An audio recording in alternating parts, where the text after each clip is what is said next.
Chapter 14. Through the Azhakar Mines. Turim slowly rolled over to hear a tiny and familiar voice draw closer. Turim, get up! Shouted Tartara happily. She shook his shoulder. The airship is waiting, and we have a long way to go. What puts you in such spirits this morning? Turim asked, sleep still in his voice. He had to admit, though, Tartara's mood was encouraging. He rolled to his knees, reached for his scabbard, and strapped on his chestplate. The sun is shining. I know that's not all good news, She piped, her face a mingling of confusing glum and glee. but it's still nice to feel warm again, in spite of the coming danger. Your optimism is refreshing. He moaned as he stood. Tartara hovered close to his face as her smile turned serious. Really? Are you okay? Turim leaned his head forward to touch hers. Only because of you. I'm so glad you escaped. Tartara held her forehead against his a moment, then eased back, looking along the ridge. That was some scary stuff. But I'm going to finish checking on everyone, and you'd better figure out how you're going to get them all moving. Thank you. He looked skyward as Tartara flew off. Rubbing his shoulder, he breathed in the morning air. He did his best to ignore the obvious bruising beneath, and possibly worse. A pleasant scented mist surrounded the mountain tops, and the dawn sun spat down patches of warmth all over the occupants of the ridge. It helped his focus. He wondered if San was still looking for him, or had he returned to Grendelock Keep? The days had blurred into one another while they were in captivity, but he was beginning to doubt he'd made the right decision in leaving Ys before San came back. Could he and Meineken have survived another week on the island with the Dark Elf assassins on their heels? He would have probably been home by now if they'd been able to. I can't do much about that now. He thought grimly. What's done is done. One by one, free slaves awoke, complaining of sore joints and sickness from riding inside the steel cages in open weather. Their clothes hadn't dried yet. Many were ill, though their high spirits at being free hid much as the people stirred and put together what they could to eat. He strode down the line of cages along the ridge. During the night, the Rangers, not sleeping until the earliest hours of morning, had apparently scavenged the bodies of the fallen Dragonites. Even still, Straven, Sympha, and Jaffreen continued to wrap pieces of dry bread, some leaves of an unknown smelly cabbage, and a small number of sweet nuts together in bundles for each traveler. There were also hard leather flasks of water. It wasn't much.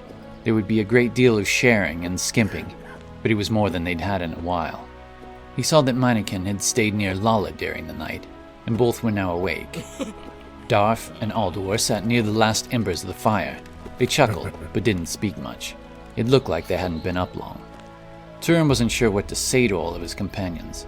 He felt sick they'd been pulled into this, especially for Sympha, who'd maybe lost her life's work. He wanted to apologize to everyone for letting them stay in the forest for so long. The words just weren't there, and there wasn't a lot of time for it either. Dawn had clearly been a bit ambitious, but not more than an hour or two of preparation, and they were ready to begin the trek. Turim inhaled and climbed up one of the larger boulders near the cliff face to speak to the free folk along the ridge. Now it was time to let everyone in on what he'd decided to do. He was already sure that at least a few of his companions would not agree with his decision. It gave him apprehension, but it didn't break his resolve. Today, we will embark upon a journey to return home, He began. My friends and I can accompany you to Dunarg, the dwarven capital city. It's several leagues to the south in the Modikaz forest, and is indeed home to some of you. The dwarven people there should care for you. It's clear they're accepting refugees from other cities right now, and that we are. From there, those of you from Genova and other places can make your way to your own homes. These dwarves work in the Azhakar Mines, which lay within the Dindaron Mountains. One of the entrances to the mines is 2 leagues from here, I'm told. The mines will be the swiftest route to Dunarg, a direct course that doesn't wind about through the mountain terrain. You may come along through the Azhakar Mines, or you may return along this path the way we've come. But my companions and I can't accompany you if you choose to travel the mountain ridge. We have dire need to return to Grendelock Keep in Genova. These troubles need not be made your own. but we do wish to help you all get back as quickly and as safely as we can. The people listened. The freed slaves' voices whispered amongst each other, some gruff dwarven tones, and some softer or feminine, while a few had the small crack of a young boy's voice. After a moment, one of the larger human men spoke. My family will go with you, Commander. I'll go as well! Shouted another. Me too. Turim took a moment to let them voice affirmations and debates, and then spoke again. We've gathered the rations the Dragonites carried for themselves.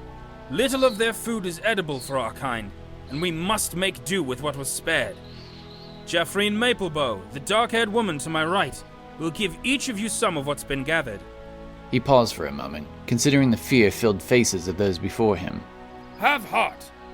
We'll depart in a few short moments, so gather your rations, and we'll be off. His voice trailed away with a light echo on the walls of the cliff face. He jumped down from the boulder and walked briskly toward Aldor, who stood with his fellow miners packed and ready to start out. The miners' eyes were intent on him. Aldor seemed to be watching him too, pulling at the ends of his beard. Behind them stood Darth. All right, said Turim with a gentle prod. When you're set, you lead the way, Aldor. That was a right good speech, lad. But let's hope they shan't all follow us, or you might never make it in time.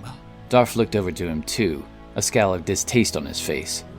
But then he patted Aldor's shoulder and turned away, walking southwards along the ravine. Turim didn't reply, but looked out over the crowd of people. Sure, he had need of speed. They were going to slow him down, but he couldn't leave them up on the mountainside. That's not what his father would have done. That's not what he was going to do. No, they would, every last one of them, make it to Dunarg. When his heart began to race again, he checked the skies and drove off the thought that he might not make it home in time. Then he prayed silently for more rain. With a snort from his big bulbous nose and a smirk from under his ruddy red beard, Aldor began the first leg of their trip, Darth at his side. His fellow dwarves trailed close behind him, speaking amongst themselves, alternating between dwarven and common language. Turim walked amidst the last few miners. Just behind came Jaffreen and Straven, with Sympha and Lala close to one another nearby.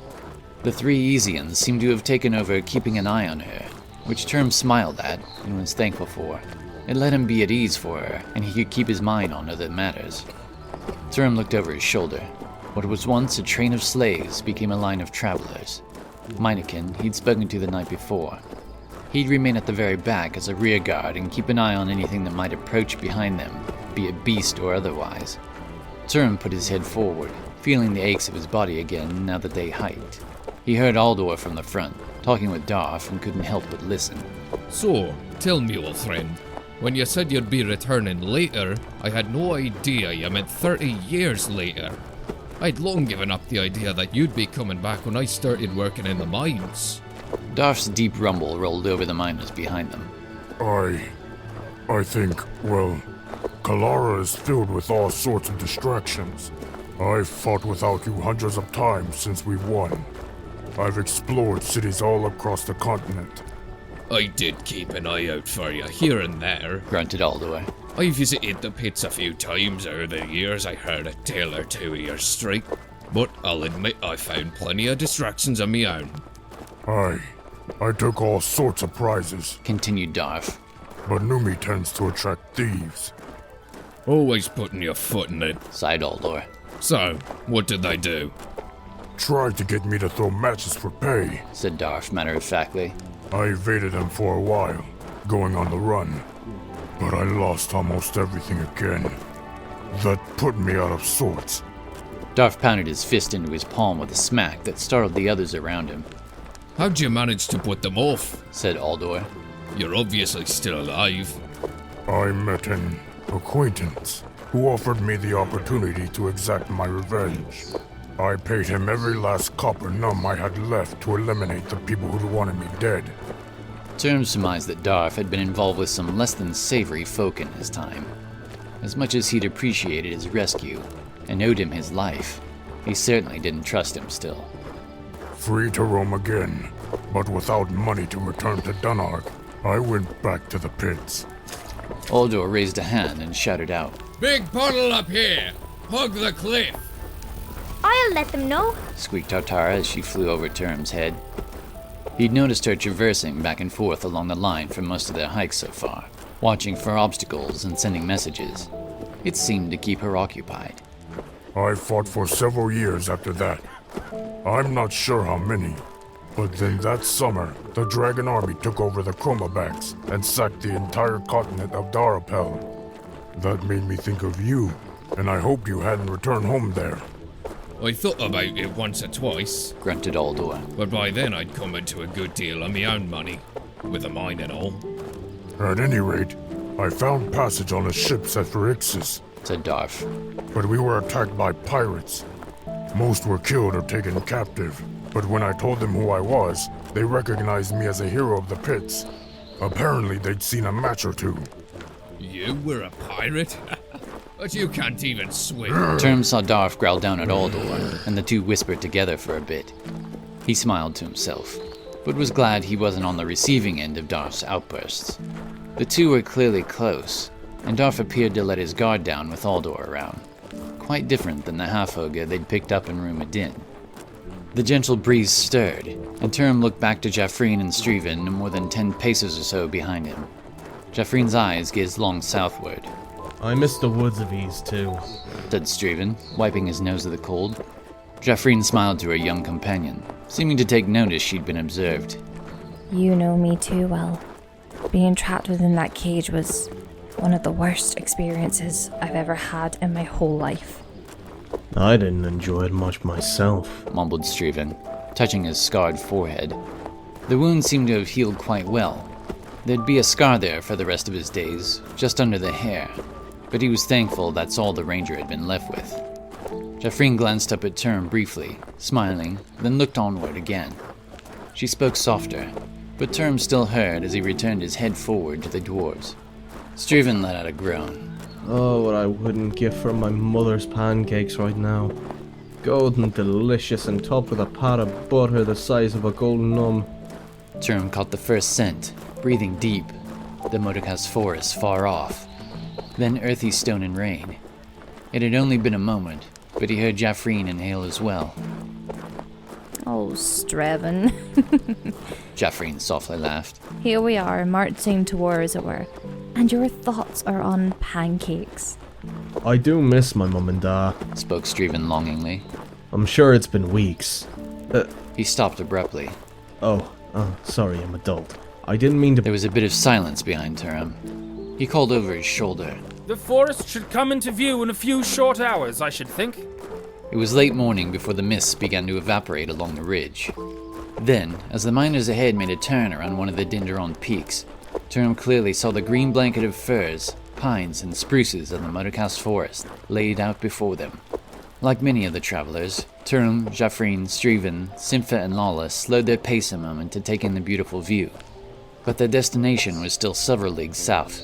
Descending the mountain pathways would take at least 2 days, and probably 3 due to the slow travel of the small and sick ones. Simpha looked over to Turim, Lala at her side. It was a thing of luck for us that the miners were among the cages, and that Aldor came to rescue them. Turim nodded. True. I hope the path is worth it. He knew she had things she wanted to say too, but she fell quiet. After a few small drinks, they kept on.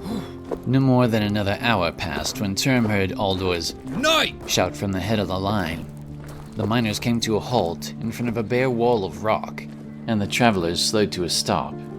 As Turim saw Aldor approach, he took a few steps to meet him, and they walked onward a ways to speak privately. Well, Turim, this is where we head underground. The way should remain fairly lit by skylighting, but we'll carry some torchlight. Me miners and I have all sorts of ways to light the darkness of stone hollows. You'll see. Dwarves have earned their reputation for stonecraft, Thought Turim, gazing up at the stone face of the mountain. He still could barely see a crack. With a few steps forward, Turim realized they stood at the base of something tucked behind a rock. It could almost be considered a stair, though its steps were quite natural. In truth, this hewn staircase bent around right, and then led directly to a fissure behind some stone awnings, then ahead into darkness. Aldor took Turim a short distance in to show him which way they'd go. Turim blinked as his eyes adjusted to the darkness of the mine. Great stairways lead from this entrance, continued Aldor. They're quite safe and sturdy, built by dwarves from Dunarg and surrounding cities. But beyond the stair we'll reach the tunnels, and that's where any pitfalls to those unfamiliar with the mines may lie. Me crew and I will keep our eyes open for such perils though, and if luck is with us, we should make it through safely. That should cut about 2 days from your trip. 2 full days? Turim returned, feeling a little of his hope restored. That's a good pace indeed.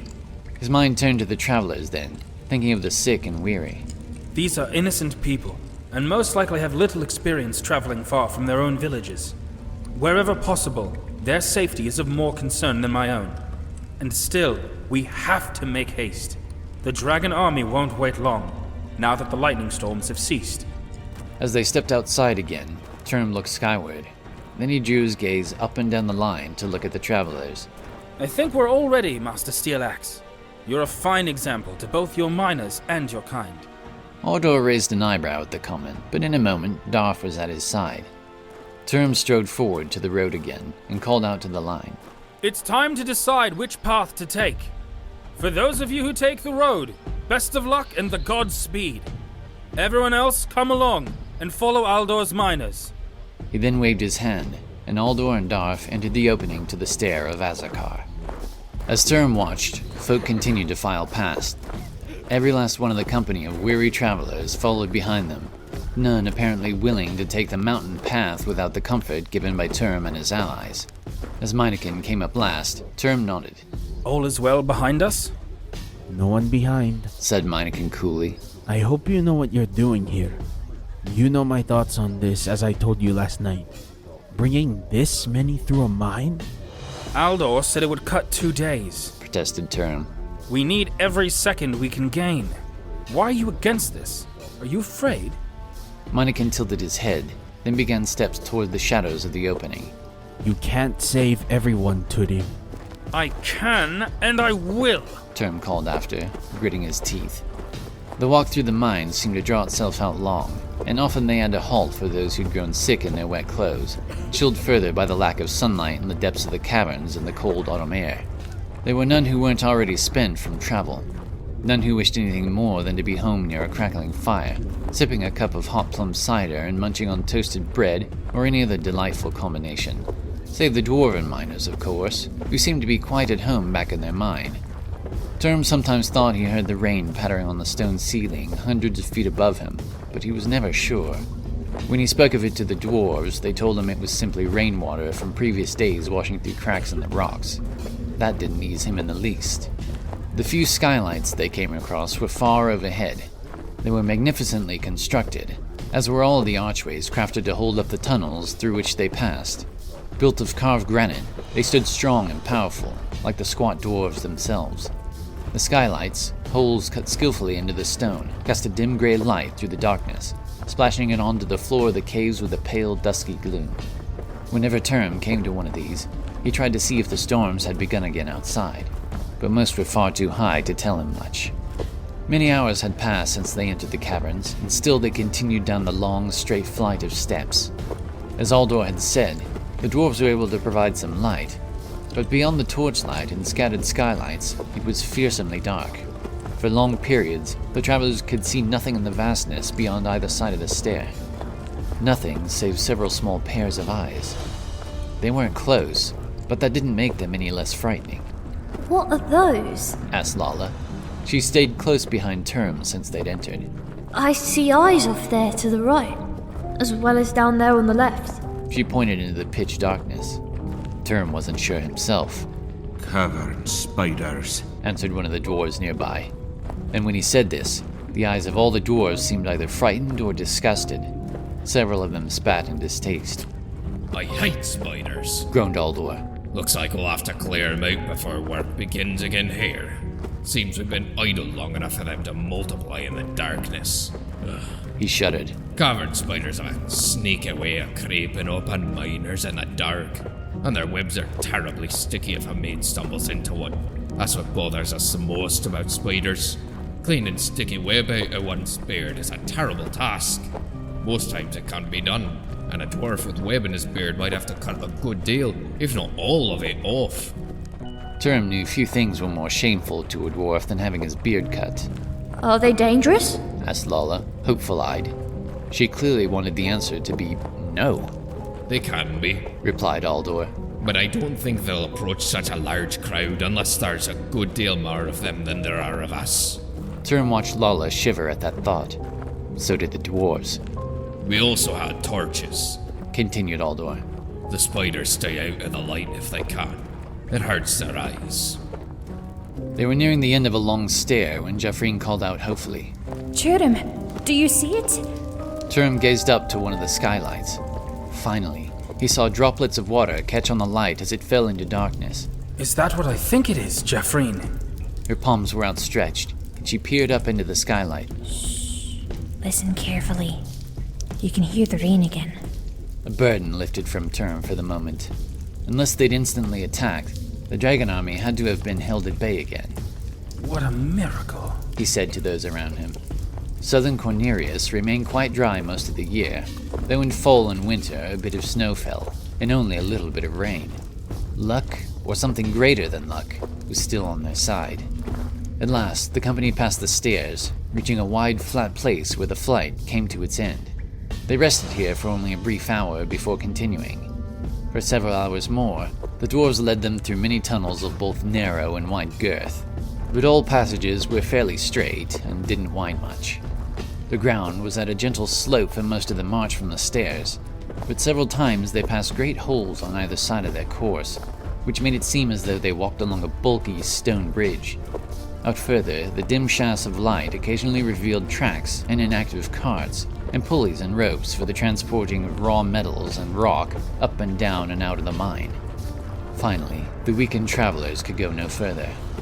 Aldor chose a vast warren beneath a great skylight to rest and recover their strength. The ceiling was more than 200 feet above them, its surface hidden by the darkness. It was late in the day and very little light came through. What did was ghostly and dim. Behind them, the tunnel was shadowed by darkness. Several enormous stone pillars around them made the area feel like a mighty hall of kings, though there wasn't anything to sit on save the rock-covered floor. Torches were placed all around the area to keep it well lit in case the cavern spiders returned. The spiders hadn't been seen since the last narrow tunnel. That brought Turim more relief than he was willing to admit. The dwarves hadn't been alone in their discomfort. Soon, he almost began to relax. Will you look at this? Said Sympha, pulling Darth over to Jaffreen, who sat. Why didn't you get this looked at? She waved her finger at the half-ogre. Oh, yeah, that's not looking good, said Stephen from a little ways off. Did he take an axe? Just let Jaffreen look at it. Do you have anything left, Jaff? With a decent amount of grumbling, Darth allowed Jaffreen to create a mixture of herbs from her pouch. All right. Sit here, Darth. This might be a bit cold. As she rubbed the herbal mixture into Darth's wound, Turim thought he heard Sympha snicker at the wince Darth made. While they did this, the dwarves built a small fire from mushrooms that grew in that deep place. The mushroom stems were thick like wood, and the caps exuded a pleasant scent in the flames. It certainly felt like they'd gone a full day, but it was hard to tell. Many of the travelers lay to take naps around it during the brief lull in traveling. It was during these naps that Aldor came to Turim. Commander, he said stiffly, seeming to be trying out the title like a new mead. There's been a bit of undermining found in the last few months in the tunnels we're about to enter. We don't come to this part of the mines much these days and rarely travel this way, but we need to hike through it before we'll hit the south entrance. Turim furrowed his brow and thought a moment, surveying those around him. Well, that's not safe. I'll go on ahead with you. If any of us are to be lost, I don't want it to be those I've drug along with me. It's my own fault they're here. Also, the other travelers rescued from the Dragonites, well, they're just bystanders in all this unpleasantness. They're undeserving of any peril. I'll go ahead also, added Minikin, coming out of the shadows to squat next to Turim. What's the danger? Holes in the ground? Straven joined them, kneeling beside Minikin. Count me in also, Turim, he said. I can look after my own feet. Turim tilted his head toward them, then nodded. I have no worries for my companions. Master Shadowstar is nimble and quick. He sighed, fully aware he couldn't convince Minikin otherwise. Straven, are you sure? Straven looked him in the eye. We've got to watch out for each other if we're going to make it, he said. We dwarves have a good eye for spotting danger in the mines, said Aldor. I'll do me best to keep us along a safe path, and we can pray we'll be well. All will be fine, stated Minikin simply. Let's just get out of this confinement. Turim wished he could be as optimistic. He was forced to trust in Aldor's guidance.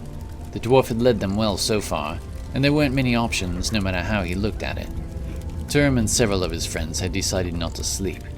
When the other travelers had rested for several hours and the fire was beginning to die, Turim announced that the line was ready to move again and warned them of the pitfalls. Some grumbled for that, others for the fact they'd been woken already. They crossed a wide, gravelly causeway with a track that ran perpendicular to it and off into the darkness. Their pace was as slow as ever. Turim, Aldor, Minikin, and Straven marched out front with torches and carefully watched the ground for any sign of weak stone or earth. The rest hung back a long ways, still visible but far enough off to give them warning if danger became known. The tunnels underneath us are really the source of the pitfalls, explained Aldor, carefully stepping along. I'll have to apologize for the mistakes the miners made when digging out the area. It's not like a dwarf to make that sort of error in judgment. Rest assured, though, it wasn't me own, boys. I can blame that on some of the dwarves who'd worked it before I inherited it. That didn't appease Turim much. He was continuing to grow agitated at the slow pace, and the fact that they could fall through the ground at any moment wasn't helping. We're close to the final set of tunnels I'm worried about, grunted Aldor. Up there is the final skylight in this area, the one nearest the south gate. Turim only knew it was there because Aldor pointed it out. It was dark outside, and not only was there no light coming through now, but the stars were invisible too. Turim didn't know if the vantage was merely wrong or if the sky remained overcast. He was relieved but still wary. How much further? asked Straven. For the most part, the danger has passed, returned Aldor. But there's still a chance we'll hit thin earth, so be careful. Still, I think we've done rather well. Another day and wait. As they came around a slight turn to the left, Turim realized, whether by weariness or foolishness, he'd been focused on the darkened skylight for too long. Aldor's torchlight suddenly revealed a hissing cavern spider hanging from the ceiling. Whoa! He yelped. The spider clearly hadn't wanted to be there with the bright light suddenly in its many eyes either.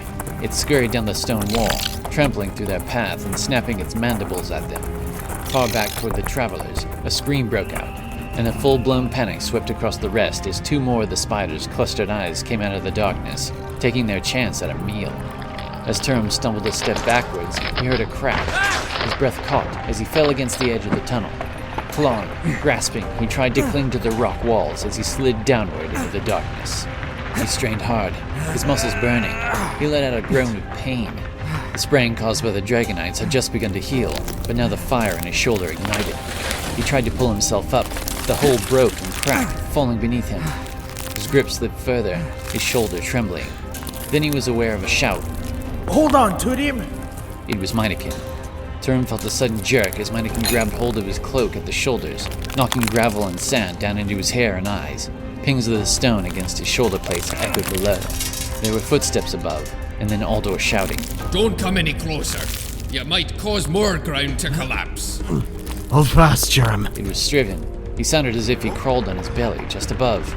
Turim breathed in deep, straining, struggling.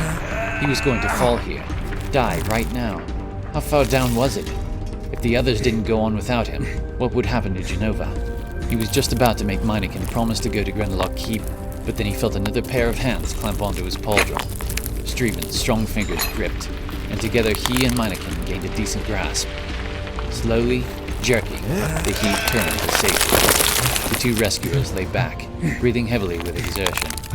Turim rolled over onto his back, rubbing his shoulder. The billow of dust settled. Amid the travelers, the brave had subdued and chased off the spiders, Simfa and Darf among them. He wondered if anyone had been hurt badly. What kind of elf falls down a hole? Said Aldor. Nothing lost or gained as far as can be told. That's good. Just a few torches to drive the spiders away. He spit. But we best be careful as we move the travelers past this point, that's for sure. Turim lay there for a moment, regaining his breath, while Aldor called for ropes from two of his miners. I cannot believe believe that just happened, he thought. He considered how much worse that could have gone. While he sat, the dwarves gathered and seemed to be taking stock of how many ropes they had. No. Spouted Sympha. Apparently, she'd decided to offer up suggestions. What are you going to use as the deck? One of the dwarves stopped short and shot Sympha a glance. What do you know of it? A simple set of 2 rope lines out and back should suffice. Should suffice. Scolded Sympha. With the amount of weight we're about to put through this area? I think you've got enough rope and pitons there that we can whip together a solid load-carrying member. We just need to grab some of the planks we passed back there and drive these tension lines in here, anchor there, and all along there. Now listen here, missy. The dwarf grumbled back at her. Aldor folded his arms. Isn't that a bit much, lass? Load-carrying member? Sympha looked back over her shoulder. We've got what we need. This will be just as fast and a heck of a lot less risk for all these people. She dropped down into a kneel and grabbed a small sharp rock.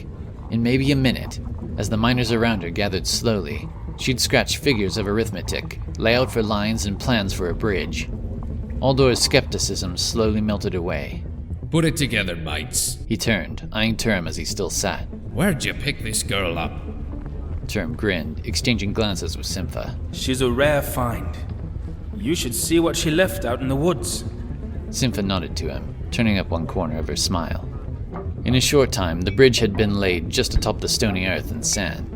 The dwarves worked fast, clearly understanding what Sympha had drawn out, a credit to their own skill. It wasn't long before they began, and eventually each traveler made it across the gap, beyond to safety. I'm keeping that in place, grunted Aldor to Sympha. Might come in handy when we get to work on the new vein in a few weeks. Then we can also do it proper. Through the rest of the day or night, Turim wasn't sure. They kept on. They moved out of tunnels and into much wider warrens, with wider paths and occasionally cut stairs. There isn't much further to go now, said Aldor, stirring Turim out of his fatigue. You can see the exit across the expanse here if you look carefully. Well, you can see at least, said Turim, still favoring his shoulder. It's far too dark for my eyes to see, but lead on. I see the rest of the pathway circles around the edge of this deep area before us. That's the way? Aye, returned Aldor. Let's keep moving. It's probably nearing the last few hours of night. I don't know about you, but I'm exhausted. Turim looked back at everyone. I think we all are. They've kept up better than I expected, though. The rest of the journey was dark and almost silent. No one spoke. They didn't have the strength or mind for it. Then at last, they reached the exit to the cavern and halted. Many of the travelers broke from the entrance of the mine to breathe cool, fresh air. The din of excitement for having reached the end to their journey echoed through the hollow outside, and then fizzled out. The travelers were beyond ready to sleep, and many of them laid down right there just inside the cavern and soon sank into it deeply without a meal, but with smiles on their faces. Turim breathed a sigh of relief as he passed beneath the archway into the open. The rain still trickled down. The darkness was deep blue far off now. Morning wasn't many hours away, but above them black clouds still hung in the night. The vast expanse of the Mordecai's forest lay in the distance, but as he stood, Turim saw a cloudless sky coming for them, lit by the white saucer of the moon. The sight gave him a feeling of serenity as he gazed upon it for those short moments. The air had gotten colder over the past few days. He shivered and pulled his cloak tighter. It was time to set the plan for the next stretch of their journey, though he blinked and his lids fought hard to stay closed. Whether he thought he could make it in time before the assault or not, he had to try. Silently, Jaffreen appeared at his side, her eyes on the Mordecai's as well. We're going to take Sympha, she said, Turim's brow raised in confusion. They'd decided to leave. I understand. His heart rose with happiness for them, and sank as a stone. Jaffreen met his eyes. And move on through the night into the morning. We can move much faster without the other travelers. You, Minikin, Darf, and the dwarves can keep the other travelers safe. Get them to one of the dwarven cities, while Sympha makes sure the airship is in condition for flying when you return to it. The thought at the loss of them had hit him harder than he expected.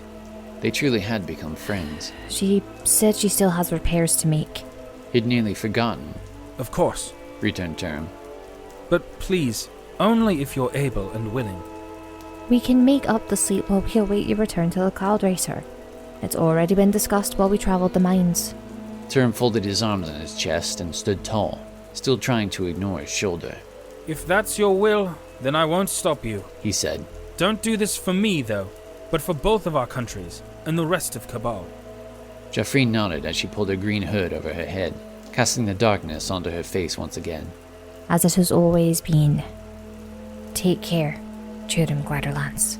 Then she turned, walking off with Sturvan and Totara as Sympha approached with her pack. Turim took a few steps toward the engineer, who danced at the mint hippogriff not more than a week before. Guilt stirred again. I didn't mean to... He paused. I meant that I apologize for not keeping us moving in that grove. Sympha's face, which had seemed apprehensive, softened. What? She looked into his eyes. I was the one. It's my fault we were captured. My fault we were taken off guard. I'm sorry for all this, Turim. I told you I could make your journey swift. And look what happened. We shouldn't have stopped in that clearing. She looked as if her emotion might get the best of her a moment. Turim shook his head. No, don't do that. As you said, you needed to get used to this. I'm the one whose charge it is to protect this country. To protect all of you. I let myself relax. My father never would have, and I did. I failed you. Sympha stiffened her upper lip. Your father? She glanced over to the Rangers and sighed.